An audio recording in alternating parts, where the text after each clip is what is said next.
গণতান্ত্রিক অগ্রগতির শুরু হয় ৭ নভেম্বর। সেই গণতন্ত্রকে আবার ধ্বংস করার ষড়যন্ত্র চলছে বলে মন্তব্য করেছেন বিএনপির মহাসচিব মির্জা ফখরুল ইসলাম আলমগীর। তিনি আজ জাতীয় বিপ্লবী ও গণসংহতি দিবসে একথা বলেন। নানা কর্মসূচিতে বিএনপি পালন করছে এই দিবসটি। সকালে দলটির প্রতিষ্ঠাতা শহীদ রাষ্ট্রপতি জিয়াউর রহমানের সমাধিতে শ্রদ্ধা জানাতে নেতা কর্মীদের ঢল দেখা যায়। বিএনপির প্রতিষ্ঠাতার প্রতি শ্রদ্ধা জানাতে আসেন মহাসচিব মির্জা ফখরুল ইসলাম আলমগীর, সিনিয়র যুগ্ম মহাসচিব রুহুল কবির রিজভী সহ স্থায়ী কমিটির সকল সদস্য। দিনটি উপলক্ষে দলের ভারপ্রাপ্ত চেয়ারম্যান তারেক রহমান ফেসবুকে বাণী দিয়েছেন। জাতীয় বিপ্লবী ও গণসংহতি দিবস উপলক্ষে বিকেলে রাজধানীর নয়াপল্টনে দলের কেন্দ্রীয় কার্যালয় থেকে শোভাযাত্রা বের করবে বিএনপি। এছাড়া ঢাকার বিভিন্ন আসনের প্রার্থীরা নিজ নিজ এলাকায় সমাবেশ সহ জনসংযোগের কর্মসূচি রেখেছেন। যখন বাংলাদেশে বিভিন্ন রকম এই গণঅভ্যুত্থানের পরে যখন বিভিন্ন রকমভাবে একটা প্রচেষ্টা চক্রান্ত চলছে এই গণতন্ত্রকে আবার ধ্বংস করার জন্য, সেই মুহূর্তে এই ৭ই নভেম্বর বিপ্লব ও সংহতি দিবস আমাদেরকে সেই পথেই যেতে উৎসাহিত করে, যে পথে সত্যিকার অর্থে আমরা বাংলাদেশে গণতান্ত্রিক রাষ্ট্র নির্মাণ করতে পারবো, একটা সমৃদ্ধ রাষ্ট্র নির্মাণ করতে পারবো, জনগণের ভোটের অধিকারকে নিশ্চিত করতে পারবো, বিচারের অধিকারকে নিশ্চিত করতে পারবো। সেই লক্ষ্যেই বাংলাদেশ এগিয়ে যাবে, বিএনপি এগিয়ে যাবে, আমরা সেই লক্ষ্যেই কাজ করে যাব। দর্শক, যেমনটি বলছিলাম যে ঘটনাবহুল ৭ নভেম্বর আজ, এই বিষয়ে আরও বিস্তারিত তথ্য জানাতে আমাদের সাথে যুক্ত হচ্ছেন আমাদের সহকর্মী মাহিলা ইসলাম। মাহিলা, আমরা দর্শকদের যেমনটি জানাচ্ছিলাম যে আজ সকালে দলটির প্রতিষ্ঠাতা শহীদ রাষ্ট্রপতি জিয়াউর রহমানের সমাধিতে শ্রদ্ধা জানাতে এসেছিলেন দলের নেতাকর্মীরা। কারা কারা এসেছিলেন এই বিষয়ে জানবো, আর আজ সারাদিনের কি কি কর্মসূচি রয়েছে বিস্তারিত জানাবেন আমাদের। লাবণী, আপনাকে ধন্যবাদ। জি, যেমনটি বলছিলেন, আমি সকাল থেকে এখানে আছি শেরেবাংলা নগরের জিয়া উদ্যানে। এখানে আসলে সকাল থেকে নেতাকর্মীদের উচ্চতর ভিড় ছিল।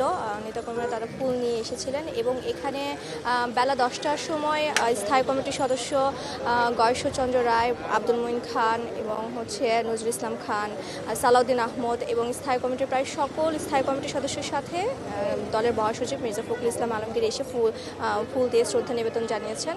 এবং সেই সাথে মির্জা ফখরুল ইসলাম আলমগীর আসলে জাতীয় বিপ্লবী সংহতি দিবস এবং এই দিবসটি কেন্দ্র করে বর্তমান যে পরিস্থিতি রাজনৈতিক, সেই পরিস্থিতিতে আসলে সকল জনগণকে ঐক্যবদ্ধ থাকার আহ্বান জানিয়েছেন। আপনাকে যদি একটু দেখাই, এখন একটু অনেকটাই রাস্তা ফাঁকা হয়ে গেছে, কিন্তু এখন পর্যন্ত বেশ নেতাকর্মীদের উচ্ছ্বাস, যেই নেতাকর্মীরা রয়েছেন তাদের এখানে আগমন রয়েছে এবং তারা এখানে অবস্থান করছেন, ফুল দিয়েছেন।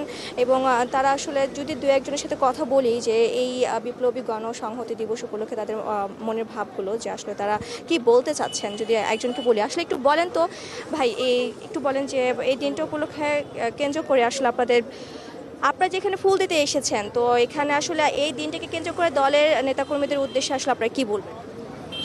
বিসমিল্লাহির রহমানির রহিম। আজকের এই ঐতিহাসিক ৭ই নভেম্বর সিপাহী জনতার বিপ্লবের মধ্য দিয়ে আমাদের বিএনপির প্রতিষ্ঠাতা চেয়ারম্যান শহীদ রাষ্ট্রপতি জিয়াউর রহমানকে মুক্ত করেছিলেন এবং উনি এই দিনে এই মুক্তির মাধ্যমেই এদেশের গণতন্ত্র ফিরে এসেছিল এবং বাকস্বাধীনতা ফিরে এসেছিল।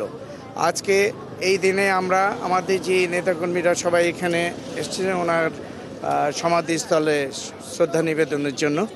আমরা আজকের এই দিনের ইয়েতে আজকে আমাদের নেতাকর্মীদের উদযাপিত হচ্ছে যে ওনার সেই মহান আদর্শকে আমরা ধারণ করে আগামীতে যেই সরকার গঠন হবে বিএনপির এবং যেই নির্বাচনে ব্যাপক সংখ্যাগরিষ্ঠতা নিয়ে ইনশাল্লাহ সরকার গঠনের মাধ্যমে এদেশকে একটি মানবিক দেশ গঠনে আমরা সক্রিয় হব ইনশাল্লাহ। আসলে যেমনটি বলছিলাম, আসলে নেতাকর্মীরা আসলে এটাই চিন্তা করছে যে জিয়াউর রহমানের যে আদর্শ, সেই আদর্শকে কেন্দ্র করেই আসলে দলকে ধারণ করে তারা সামনের দিকে এগিয়ে যাবে।